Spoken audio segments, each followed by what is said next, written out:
নমস্কাৰ এনিভাৰ 24 চাই থকাৰ বাবে ধন্যবাদ জ্ঞাপন কৰিছো। এই মুহূৰ্তত এটা ডাঙৰ খবৰ লৈ অনাৰ চেষ্টা কৰিছো। এই মুহূৰ্তৰ এটা ব্ৰেকিং আপোনালোকক জনাই আছো। ৰাজ্যৰ সৰ্বোচ্চ সামৰিক সন্মান বঁটা ঘোষণা কৰা হৈছে। মুখ্যমন্ত্ৰী হিমন্ত বিশ্ব শৰ্মাই সংবাদমেলযোগে ঘোষণা কৰিছে আৰু 10 ফেব্ৰুৱাৰীত এই বঁটাসমূহ প্ৰদান কৰা হ'ব আৰু বঁটা প্ৰদান অনুষ্ঠানত উপস্থিত থাকিব প্ৰধানমন্ত্ৰী নৰেন্দ্ৰ মোদী। এই মুহূৰ্তত কোনে কোনে সেই বঁটা লাভ কৰিছে সবিশেষ লৈ আহিছো।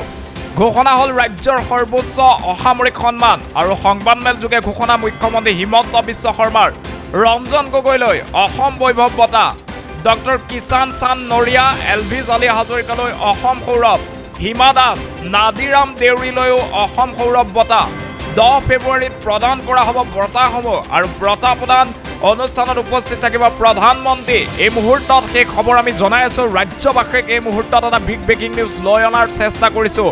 ঘোষণা হল ৰাজ্যৰ সৰ্বোচ্চ সামৰিক সন্মান আৰু সংবাদমেলযোগে ঘোষণা কৰিছে মুখ্যমন্ত্ৰী হিমন্ত বিশ্ব শৰ্মাই। এই মুহূৰ্তত কোনে কোনে বঁটা লাভ কৰিছে সেয়া আমি আপোনালোকক জনোৱাৰ চেষ্টা কৰিছো। ৰঞ্জন গগৈলৈ অসম বৈভৱ বঁটা প্ৰদান কৰা হৈছে আৰু ডক্টৰ কিষাণ চান্দ নৰিয়া, এলভি জালি হাজৰিকালৈ অসম সৌৰভ, হিমা দাস, নাদিৰাম দেউৰীলৈও অসম সৌৰভ বঁটা আগবঢ়োৱা হৈছে।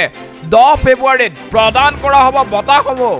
বঁটা প্ৰদান অনুষ্ঠানত উপস্থিত থাকিব প্ৰধানমন্ত্ৰী নৰেন্দ্ৰ মোদী। এই মুহূৰ্তত সেই খবৰ আমি আপোনালোকক জনাইছো।